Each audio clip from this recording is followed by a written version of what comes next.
क्या तुमने कभी ऐसी स्थिति का सामना किया है जहां बोलना आग में घी डालने जैसा हो सकता था और फिर भी तुमने चुप रहकर अपनी आंतरिक शांति बनाए रखने का फैसला किया हो? जैसा कि कहावत है, मौन सोना है। पर क्या तुमने कभी सोचा है कि एक ऐसा तरीका भी है जो सिर्फ चुप रहने से कहीं अधिक प्रभावी हो सकता है? एक ऐसा तरीका जो न केवल तुम्हारी शांति को सुरक्षित रखता है बल्कि हर परिस्थिति में तुम्हारा प्रभाव भी बढ़ाता है। यह सिर्फ खामोशी नहीं है बल्कि इसे अपने सबसे मजबूत हथियार में बदलने का विज्ञान है। इस प्राचीन स्टोइक ज्ञान को समझने के लिए मेरे साथ बने रहो, जो जीवन की हर चुनौती से निपटने का तुम्हारा तरीका हमेशा के लिए बदल देगा। पहली बात है निरीक्षण की शक्ति। हर स्थिति में चुप रहकर तुम मौका पाते हो निरीक्षण करने का, जिससे स्थिति को संघर्ष की बजाय अवसर में बदला जा सकता है। मार्कस ऑरेलियस ने कहा है, सभी घटनाएं परिवर्तन के माध्यम से होती हैं और चुप रहकर तुम स्थिति का गहराई से विश्लेषण कर सकते हो, पैटर्न पहचान सकते हो और उन सच्चाइयों को उजागर कर सकते हो जो अन्य लोग अनदेखा कर देते हैं। इससे प्रतिक्रिया देने से पहले ही तुम अपने उत्तर को तर्क के साथ संरेखित कर लेते हो, अपनी भावनाओं पर नियंत्रण रखते हो और बुद्धिमत्ता से निर्णय लेते हो।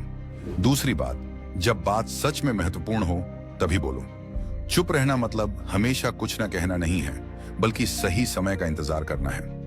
जब तुम्हारी आवाज सही समय पर आती है तो वह बहुत ज्यादा प्रभाव डालती है।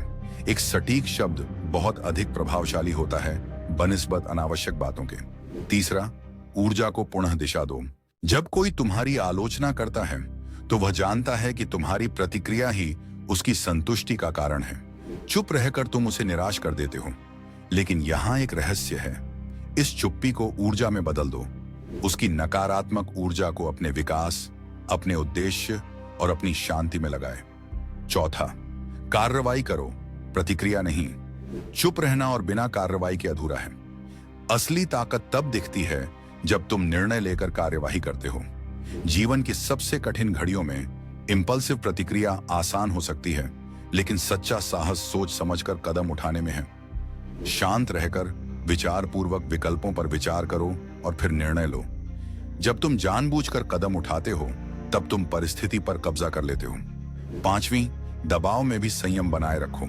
जो लोग नाटक करना चाहते हैं वे तुम्हारे शांत रहने की क्षमता से डरते हैं। संयम एक ऐसी शक्ति है जो हर बहस को शांत कर सकती है और तुम्हारी आंतरिक ताकत को दिखाती है। इस शांत चित्तता से तुम अराजकता को नेतृत्व में बदल सकते हो और दूसरों को प्रेरित कर सकते हो। अगली बार जब तुम किसी चुनौती का सामना करो तो याद रखो, निरीक्षण करो, ऊर्जा को दिशा दो, कार्रवाई करो और तभी बोलो जब जरूरी हो। मौन शक्तिशाली है, लेकिन मौन से जन्मी रणनीति अजेय है। यदि यह संदेश तुम्हें प्रेरित करता है तो इस चैनल को सब्सक्राइब करो, इस वीडियो को शेयर करो ताकि और लोग भी इस जीवन बदलने वाले दिमागी अंदाज को जान सकें। और याद रखो, तुम्हारी शांति ही तुम्हारी सबसे बड़ी शक्ति है।